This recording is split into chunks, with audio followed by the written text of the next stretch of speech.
Hi and welcome to the full moon reading. This full moon is in Virgo and it is a little bit challenging because it is opposing Neptune, the Sun, Mercury, Jupiter and the asteroid Nessus. So to me the question of this full moon would be, well, but what is real? And in my cards I have Nightmare, Sun, Twin Flames and Sacred Contracts, Challenge and Walking the Talk. Walking the Talk is the main card of the cards that I pulled because I feel walking the talk can help us as a guide through this challenging full moon of what is real, of confusion, of disillusionment, of disappointments. With Nightmare, the insecurity, but who is my true friend? Do you really love me? Is this my path? All those questions that make us insecure, and these questions might come up during the next weeks. These questions of what is real now in my life. And Pisces is also a sign of purification, of purging, of letting go. In letting go I can surrender because I'm free. And this is a time to purify. This is a time with the card Sun to follow your joy in this purification, to not just throw away, I don't know, old stuff because you haven't worn those shoes for years. After Marie Kondo, if those shoes give you joy, then keep them. Keep what brings you joy, the joy of your heart, and walking the talk, the priorities that you truly have, the true values inside of yourself. There are values in yourself where it is now a time to follow them and to not let others, certain influences, certain misunderstandings with others, certain behaviors from others. Don't let yourself be fooled by yourself and by others. Don't let yourself be fooled. Nightmare often is a card of negative thoughts and fears that are not grounded in reality, that are the fake news of your head. Your fears or your worries, the inner shadow that wants to confirm that life is always this or that way and people will always hurt me and so on and so forth. Don't listen to your inner darkness. Don't let others confuse you and don't confuse yourself. Follow the guidance of your true values. And if you feel others are not clear in their behavior, be the example of others, walking the talk.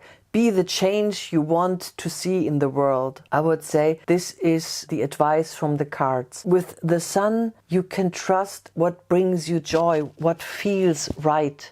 Everything that makes you feel uncomfortable, everything that makes you feel weird is not right, even though others might try to influence you in a certain way. And with Nessus, Nessus is about greed and greedy thoughts where I feel like I need this or that and I need it right now.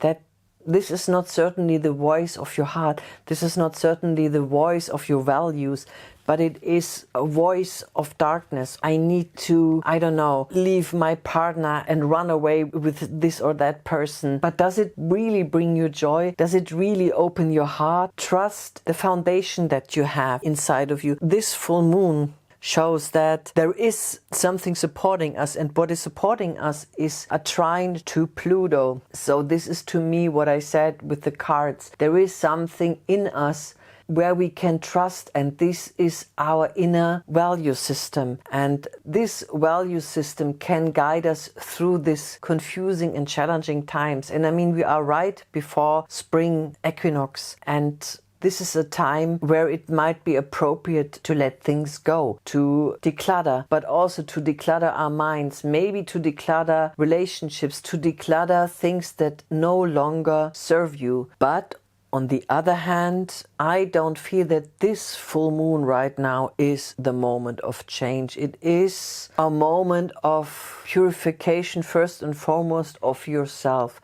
And then on the outside, I would say start with yourself, fasting, clearing your thoughts, coming into the golden flame in your heart. I mean, we are standing very close to the conjunction of Jupiter and Neptune in Pisces. It is building right now. It is getting very, very close, and it will be exact on April 11th and 12th. But It is already in the mix, and this is a very sacred conjunction. The dark side can be that we might get fooled on a big scale, like for example what I see now on the big stage with Apple or Google or Facebook doing these virtual reality glasses that can be entertaining or might be entertaining, but there is a huge danger that people run away into a world that is not real, and that those companies have hidden agendas. I mean, they already collect our data, and with those virtual reality glasses, they can collect even more data from our brain and where we look at first, and so on and so forth. So I feel it depends on us what this Jupiter-Neptune will be. It is always also our decision. And that's what I meant also with walking the talk. It is on us to decide, but what is my true value? Where does it feel right? What is what I want to have in my life? And what relationships and what relationship to the world do I want to have? And final thought to this full moon. As I said, with this golden flame in our heart, we should see our heart as a sacred space, and in a sacred space where this golden flame can connect us to higher dimensions. And this connection to higher dimensions, Jupiter-Neptune, is an opportunity for blessings. And to receive these blessings, we should purify our heart from evil thoughts, from thoughts of fear, of resentment, of bitterness, of disillusionment. That doesn't mean that others might not disappoint us during the time. That might very well happen. But that doesn't take away from our responsibility to keep our heart a clear and sacred space. And I would say this is the best preparation we can have to be nourished the most from this upcoming conjunction between Jupiter and Neptune. So I wish you a magical full moon of purification. We are now in an ending phase where it is good to purify, where it is good to let go, and to embrace and invite the new in our life. I wish you all the best till next time. Namaste.